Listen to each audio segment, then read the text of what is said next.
IBC Tamil உறவுகளுக்கு வணக்கம். மாணவி வித்தியா அவர்களுடைய மரணம் என்பது உண்மையிலேயே தமிழ் உறவுகளுக்கு மறக்க முடியாத ஒரு நினைவாகத்தான் இன்றைய தினமும் இருக்கின்றது, எப்பொழுதும் இருக்கும். குறிப்பாக இந்த விடயம் சார்ந்த வழக்கில் பல திருப்பு முனைகள் இருந்தன. அண்மையில் கூட ஜெயக்குமார் அவர்களுடைய இந்த தற்கொலை தொடர்ந்து தற்கொலையா இல்லையா என்ற விசாரணைகள் இடம்பெற்று வருகின்றன. அவருடைய இந்த தற்கொலை சம்பந்தப்பட்ட விடயத்தை நாங்கள் பார்க்கின்ற பொழுதும் இது ஒரு பிரபஞ்சத்தினுடைய நீதியாக பார்க்கப்படுகின்றது. இருந்தாலும் கூட முழுமையான ஒரு நீதி அதுவும் வேகமாக கிடைச்சதான்னு கேட்டிங்கன்னா இல்லைன்னு தான் சொல்லணும். அது தொடர்பாகத்தான் நாங்கள் பேச இருக்கின்றோம். எங்களோடு வேலனை பிரேசபை உறுப்பினர் கருணாகரன் நாவலன் இணைந்திருக்கிறார். வணக்கம். வணக்கம். இந்த விடயத்தை நீங்கள் எப்படி பார்க்கணும்? உண்மையிலேயே ஒரு தாமதிக்கப்பட்ட நீதி என்பது கூட மக்களை அந்த அளவுக்கு போய் சென்றடையாத ஒரு விடயமாகத்தான் நாங்கள் பார்க்க வேண்டும். ஒரு அநீதி என்ற ஒரு நிலைப்பாட்டிலே நாங்கள் எடுத்துக்கொள்ளலாம். இருந்தாலும் கூட ஒரு பிரபஞ்சத்தினுடைய நீதி இப்பொழுது கிடைத்து கொண்டிருக்கின்றது என்கின்ற பொருள்பட பேசிக்கொண்டிருக்கிறார். இது தொடர்பாக உங்களுடைய கருத்து என்னவாக இருக்கிறது? தங்கை வித்யாவினுடைய இழப்பானது எமது கிராமத்துக்கும் எமது தமிழ் இனத்துக்குமான பாரிய ஒரு இழப்பு. அதற்கான நீதியை பெறுவதற்காக பல வகையில் எமது கிராம மக்கள் போராடி அதற்கான சட்ட ரீதியான தண்டனைகள் வழங்கப்பட்டன. இருந்தாலும் அது முழுமையாக அந்த தண்டனைகள் கிடைக்கப்பட்டன என்பது ஒரு சந்தேகத்துக்குரியதாகத்தான் இருக்கின்றது. அதன் அடிப்படையிலே எல்லாத்துக்கும் ஒரு இறைவன் ஒரு ஆள் இருக்கிறார் என்ற அடிப்படையில் குற்றங்கள் செய்யப்படுபவர்கள் ஏதோ ஒரு வகையில் அவர்கள் கர்மா தண்டிக்கப்படும் என்ற அடிப்படையில் தற்பொழுது பார்த்தோம் என்று சொன்னால் அந்த குற்றங்களை செய்தவர்கள் இப்போ இருவர் அதில் தற்கொலை செய்திருக்கிறார்கள். ஒரு ஆள் சிறையிலே இறந்திருக்கிறார், மற்றவர் தற்கொலை செய்திருக்கிறார். இதே போன்று ஏனையவர்களுக்கும் அந்த மரண தண்டனை நிறைவேற்றப்படுமோ படாதென்றது எமது இலங்கையிலே அந்த சட்டம் இன்னும் நிறைவேற்றப்படவில்லை என்ற அடிப்படையிலே அவர்களுக்கான அந்த தண்டனையும் இறைவன் கர்மாவினால் கிடைக்கும் என்று தான் கூற வேண்டும். ஒரு வகையில் பார்க்கின்ற பொழுது இந்த விடயங்கள் சார்ந்து பார்க்கின்ற பொழுது இனி வரும் காலங்களில் இப்படியான விடயங்கள் நடைபெறக்கூடாதுன்றதுக்காக ஒரு மக்கள் பிரதிநிதி என்ற வகையில் நீங்கள் என்ன நடவடிக்கைகள் மேற்கொள்ள? என்றால் நாங்கள் இப்போ இந்த பகுதியால் வருகின்ற பொழுதே பற்றை காடுகள் எல்லாமே அதிகமாக தான் இருக்குதுங்க பார்க்க. இனி வருங்காலங்களில் இந்த விடயம் நடைபெறாதுன்றதுக்கான ஒரு சாத்தியக்கூறுகள் தொடர்பாக நாகரிகம் வளர்ந்துட்டு, ஆனால் இந்த விஷயங்களை கொஞ்சம் நாங்கள் இயற்கை சார்ந்த விஷயங்களை மாற்றி அமைக்கணும் இல்லையா? ஆம். இதற்கான காரணங்கள் என்று நாங்கள் கூறுவோமா என்று சொன்னால், தீவகத்திலே அன்னளவாக 75,000க்கும் மேற்பட்ட மக்கள் வாழ்ந்த பகுதி 91ஆம் ஆண்டு இடம்பெயர்வின் பின்னர் இங்கு மிகவும் கணிசமான மக்கள் தான் வாழ்ந்து கொண்டிருக்கிறார்கள். எனவே அதிகமானவர்கள் எமது புங்குடுதியை விட்டு யாழ் நகரையும் கொழும்பு வெளிநாடுகளுக்கு சென்றதன் காரணமாக இங்கு பல வீடுகள் கவனிப்பாரற்ற நிலையிலே பற்றைகள் வற்றி கிடக்கின்றன. இது எமது பாதுகாப்பு இங்கு வாழ்கின்ற மக்களுக்கான பாதுகாப்பு அச்சுறுத்தலை ஏற்படுத்தக்கூடிய ஒரு சூழ்நிலை இருக்கின்ற அடிப்படையிலே எமது தீவிர சிவில் சமூகம் சார்பாகவும் வேலனை பிரதேச சார்பாகவும் பல முயற்சிகளை எடுத்துக்கொண்டிருக்கின்றோம். அதன் அடிப்படையிலே அண்மையிலே வேலனை பிரதேச சபையால் சட்டம் நிறைவேற்றப்பட்டு பற்றை காடுகளாக காணப்பட்ட அதிகமான பற்றை காடுகளுக்கு ரெட் நோட்டீஸ் ஒட்டப்பட்டிருந்தது. அதன் அடிப்படையிலே தற்பொழுது 50% அந்த பற்றை காடுகள் அந்த உரியவர்கள் அளிக்கப்பட்டிருக்கின்றன. அளிக்கப்படாத ஏனைய பற்றை காணிகள் பிரதேச சபையால் சுவீகரிக்கக்கூடிய நிலை இருக்கின்றது. எனவே இதனை உணர்ந்து அந்த உரிமையாளர்கள் தற்பொழுது எங்கு வசித்தாலும் அந்த பற்றை காடுகளை அகற்ற வேண்டும் என்று கேட்டுக்கொள்கின்றோம். அதே போன்று இன்னும் மேலதிகமாக இருக்கின்ற பற்றை காடுகள் இனங்காணப்பட்டு அவையும் அந்த ரெட் நோட்டீஸ் ஒட்டப்படும். அதன் அடிப்படையில் அதுக்கு முன்னர் உங்களுடைய காணிகளை நீங்கள் சுத்திகரித்து இங்கு இருக்கிற மக்கள் பாதுகாப்பாக வாழ்வதற்கும் இங்கு இருக்கின்ற சிறுவர்கள் பெண்கள் துணிவாக பயமில்லாமல் துணிந்து செல்வதற்கும் இந்த பற்றைக்காடுகள் ஒரு பெரும் அச்சுறுத்தலாக இருக்கின்றது. எனவே அந்த பற்றைக்காடுகளை அகற்ற வேண்டும். அதுக்கு அடுத்த கட்டமாக இங்கு போலீஸ் நிலையம் அமைக்க வேண்டும் என்ற ஒரு முயற்சியிலையும் எடுத்துக்கொண்டிருக்கின்றோம். அவையும் மிக விரைவாக நிறைவேறும். எனவே அதோடு இந்த பகுதியில் வாழ்கின்ற மக்களுக்கான குடிநீர் கூட மிக அண்மையிலே வழங்கப்பட இருக்கின்றது. இதன் பின்னர் இங்கு மக்கள் செறிவாக வருவதனூடாக இங்கே இந்த கிராமம் வளப்பெறும் பாதுகாப்பு பெறும் என்று கூறிக்கொள்ளும். காவல் நிலையம் தொடர்பாக நீங்கள் பேசின பொழுது இந்த வித்தியானுடைய வழக்கு சார்ந்த ஆரம்பகட்ட படைநிலைகள் இருக்கின்ற பொழுது அந்தளவு இறுக்கமாக இந்த வழக்கு சார்ந்த விடயங்களை முன்னெடுக்கல. பிறகு மக்களுடைய ஒன்றிணைவு தான் இந்த வழக்கை கொஞ்சம் அதிகமாக இந்த காவல்துறையினோட அல்லது அன்றைய காலகட்டங்களில் அரசாங்க சூழலில் இருந்த அதிகாரிகளோ தொடர்ந்து முனைப்பு காட்டுறதுக்கு மக்களுடைய ஒன்றிணைவு ஒரு பெரிய காரணமாக இருந்தது இல்லையா? அப்படி தொடர்ந்து இருந்தது. நாங்கள் எல்லாவற்றுக்கும் ஒன்றிணைய வேண்டும் என்கின்ற ஒரு நிலைப்பாடில் தான் இருக்கின்றோம். ஆனால் அது எந்த அளவுக்கு சாத்தியம்? முன்னைய காலகட்டங்கள் அளவுக்கு ஒப்பிடுகின்ற பொழுது இப்பொழுது மக்கள் ஒன்றிணைவுன்றது அந்த அளவுக்கு சாத்தியம் இல்லாத ஒரு விடயமாக மாறிக்கொண்டிருக்கிறது. தமிழ் மக்களுடைய ஒன்றிணைவு அல்லது ஏதோ ஒரு பிரச்சனை சார்ந்த விடயத்தில் நாங்கள் ஒன்றிணைகிறது. அதே மாதிரி அதிகாரினுடைய அசமந்த போக்கும் இப்போ ஒரு சில விடயங்களில் கொஞ்சம் அதிகரித்து காணப்படுறதை நாங்கள் காணக்கூடிய மாதிரி இருக்கிறது.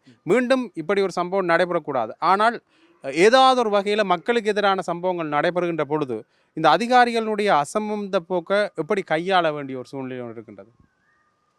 ஆம். தற்பொழுதைய சூழ்நிலையை பார்த்தோம் என்றால் நீங்கள் கூறியது போல இந்த அதிகாரிகளுடைய அசமந்த போக்கு தான் பல இழப்புகளுக்கு காரணமாக இருக்கின்றது. எனவே அதை உணர்ந்து அந்த அதிகாரிகள் தங்களுடைய பணியை சிறப்பாக செய்ய வேண்டும். இல்லை என்று சொன்னால் அவர்களுக்குரிய சட்ட நடவடிக்கைகள் மற்றும் மக்களால் அவர்களுக்கான தண்டனைகள் வழங்குவதற்கான முயற்சிகளை தற்பொழுது எடுத்துக்கொண்டிருக்கின்றோம். குறிப்பாக இந்த இந்த மக்களுக்கான பாதுகாப்பு விடயங்கள் சம்பந்தமாகவும் இந்த கிராமத்துடைய வளர்ச்சி சம்பந்தமாகவும் புலம்பெயர் மக்களுடைய ஒத்துழைப்போடு நமது சிவில் அமைப்புகள் கூடாக புங்குடுதீவு தீவம் சார்ந்த சிவில் அமைப்புகள் கூடாகவும் பல செயற்பாடுகளையும் செய்து கொண்டிருக்கின்றோம். அதற்கு ஒத்துழைத்து இந்த அரசு அதிகாரிகளும் முழுமையாக ஒத்துழைத்து செயற்படுவார்களாக இருந்தால் இங்கு அதற்கான பாதுகாப்புகள் மற்றும் தொடர்ந்து இங்கு மக்கள் வசிப்பதற்கும் வந்து குடியேறுவதற்கும் சாதகமாக அமையும் என்று கேட்டுக்கொள்கிறேன். அது மட்டும் இல்லாமல் இருவருடைய விடுதலை மிகப்பெரிய அளவில் பேசப்படுகிறது. ஒரு வகையில் அது ஒரு வெளிப்படையாக பேசப்படாவிட்டாலும் கூட ஒரு விமர்சன ரீதியிலையும் பலரால் பார்க்கப்படுகிறது. அந்த வகையில் உண்மையிலேயே அதற்கான விடயம், இந்த விமர்சன ரீதியான விடயங்களை நீங்கள் எப்படி பார்க்கின்றீர்கள்? ஆம். இப்போ குறிப்பாக இந்த வித்தியாவுடைய படுகொலை சம்பந்தமாக சாட்சிகள் கூறியவர்கள் மற்றும் இங்கிருந்து பல சிவில் அமைப்புகள் போராடியதன் காரணமாகத்தான் இங்கே யாழ் மாவட்ட நீதிமன்றத்திலே அதற்கான விசாரணைகள் நடைபெற்று அதுக்கு முழுமையான தண்டனைகள் முன்னாள் நீதிபதி இளஞ்செழியன் அவர்களூடாக வழங்கப்பட்டது. இந்த வழக்கு கொழும்புக்கு சென்றிருந்தால் அதனுடைய தீர்ப்புகள் வேறு விதமாக தான் அமைந்திருக்கும். எனவே அந்த போராட்டங்களை நடத்தியவர்கள் மற்றும் அதற்காக சாட்சியாக இருந்தவர்கள் பலர் இன்று வாழ்ந்து கொண்டிருக்கின்றார்கள். மற்றும் இன்னும் இது போன்ற பல செயல்கள் நடைபெற்ற பொழுது கூட இந்த சிவில் அமைப்புகள் முன்வந்து இந்த அண்மையிலே பல படுகொலைகள் இங்கே செய்யப்பட்டது. அதுக்கு கூட எங்கள் போன்ற சிவில் அமைப்புகள் முன்வந்து அதற்கான நீதிகளை பெற்றுக் கொடுப்பதற்கு முயற்சித்திருந்தோம். எனவே இவ்வாறானவர்கள் விடுதலை செய்யப்படும் பொழுது அவர்களுக்கான செயற்பாடுகளுக்கும் இந்த கிராம மக்களுக்கும் ஒரு அச்சுறுத்தலையும் பாதுகாப்பையும் ஏற்படுத்தும் என்று தான் கூற முடியும். உண்மையிலேயே நிறைய விடயங்கள் பேசியிருந்தோம். அது மட்டும் இல்லாமல் நீங்கள் கூறியது போல ஒரு வடகிழக்கில் ஒரு பிரச்சனை ஏற்படுகின்றதென்றால் வடக்கு கிழக்குக்கு ஒரு நீதி, தென்னிலங்கைக்கு ஒரு நீதி என்ற ஒரு நிலைப்பாடு தொடர்ந்து இந்த இலங்கை அரசியல் பரப்பில் ஒரு பேசுபொருளாக இருக்கின்றது. அது இன்றைய காலகட்டங்களிலையும் அது தொடர்பான நிலைப்பாடுகள் தான் தொடர்ந்து இருக்கின்றது. இது வித்தியா வழக்கென்று மட்டுமில்லை, தமிழர்கள் சார்ந்த நிலப்பிரச்சனைகள் அல்லது காணி சார்ந்த பிரச்சனைகள் வருகின்ற பொழுது வடகிழக்குக்கு ஒரு நீதி, தென்னிலங்கைக்கு ஒரு நீதி என்ற ஒரு நிலைப்பாடில் தொடர்ந்து எங்களுடைய போராட்ட வடிவங்களும் அப்படியான ஒரு வசனங்கள் தாங்கியதாகத்தான் இருக்கிறது. உண்மையிலேயே இந்த விடயங்கள் மாறாத ஒரு தன்னிச்சை போக்கை காணக்கூடிய மாதிரி இருக்கின்றது. இது தொடர்பாக உங்களுடைய கருத்து என்னவாக இருக்கின்றது? உண்மையிலேயே இந்த அரசாங்கம் மாறினாலும் ஆனால் இந்த விடயம் மட்டும் தொடர்ந்து மாறாமல் இருக்கின்ற அடிப்படையில் நீங்கள் கூறுவது உண்மைதான். குறிப்பாக இந்த வடக்கு கிழக்கு பகுதிகளில் இந்த நிலை ஏற்படுகின்றது. தென்னிலங்கைக்கு போதிய அளவு வளங்கள் குறிப்பாக சொல்லப்போனால் போலீஸ் துறை சார்ந்து அவர்களுக்கு போதிய அளவான போலீஸார் அங்கு தென்னிலங்கையிலே இருக்கிறார்கள். வாகனங்கள் வழங்கப்படுகின்றன. அவர்களுக்கான தேவைகள் அடிப்படை தேவைகளாக நிறைவேற்றப்படுகின்றது. ஆனால் இங்கே வடக்கு கிழக்கில் பார்த்தோம் என்றால் போதிய அளவு போலீஸாரின்மையினால் இந்த குற்றச்செயல்களை கட்டுப்படுத்துவது மிகவும் கடினமாக இருக்கின்றது. அதிலேயும் குறிப்பாக இந்த தீவ பகுதியில் பார்த்தீங்கன்னா பெரும் பிரதேசத்தை கொண்ட ஒரு பகுதி. இந்த பிரதேசத்திலே குற்றச்செயல்களை கட்டுப்படுத்த வேண்டும் என்று சொன்னால் அதிகமான போலீஸார் தேவைப்பாடு இருக்கின்றது. ஆனால் இங்கு கடற்படையினரை தான் இங்கு அதிகமாக இருக்கிறார்களே போலீஸார் போதிய அளவில் இல்லாத காரணமாக இந்த சிவில் கட்டுப்பாடுகளை செய்வதற்கு மிகவும் கடினமான விடயமாக இருக்கின்றது. அந்த அடிப்படையிலே எமது சிவில் அமைப்புகளும் போராடி பல குற்றச்செயல்களை கட்டுப்படுத்தி கொண்டிருக்கின்றோம். அதிலும் குறிப்பாக இந்த கட்டாக்காளி மாடுகள் அது போன்றவற்றையும் கூட இன்று கூட நாங்கள் வேலணை பிரதேச செயலகத்திலே கலந்துரையாடி அதற்கான தீர்வுகளை பெற்று கதைத்து கொண்டு தான் இருக்கின்றோம். எனவே எந்த அரசாங்கமாக இருந்தாலும் இலங்கை என்ற அடிப்படையிலே எல்லோருக்கும் ஒரே சட்டம், எல்லோருக்கும் சமமான அடிப்படையிலே வழங்கப்பட வேண்டும் என்ற அடிப்படையிலே அதை உணர்ந்து இந்த அரசாங்கம் இங்கு தேவைப்படுகின்ற போதிய அளவான போலீசார் மற்றும் போலீஸ் நிலையங்களை அமைக்க வேண்டியிருக்கின்றது. அவர்களுக்கான வாகனங்கள் சென்று கடமையாற்ற வேண்டிய நிலையிலே வாகனங்கள் தேவைப்பாடுகள் இருக்கின்றன. இவற்றை நிவர்த்தி செய்வதனூடாக இங்கு குற்றச்செயல்களை கட்டுப்படுத்த முடியும்.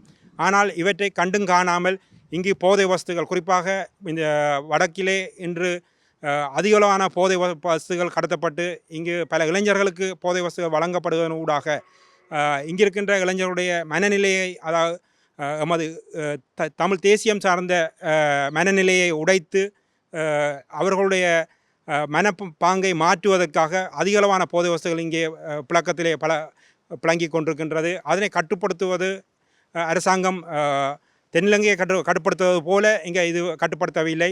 எனவே இங்கேயும் அதே போன்று சட்டத்தில் எல்லோருக்கும் ஒரே அடிப்படையிலே அதை போதை வஸ்துகளையும் கட்டுப்படுத்த வேண்டும். இங்கிருக்கின்ற இளைஞர்களை புனர்வாழ்வு பெற வச்சு அவர்களையும் பாதுகாக்க வேண்டும் என்று கேட்டுக்கொள்கின்றேன். நன்றி.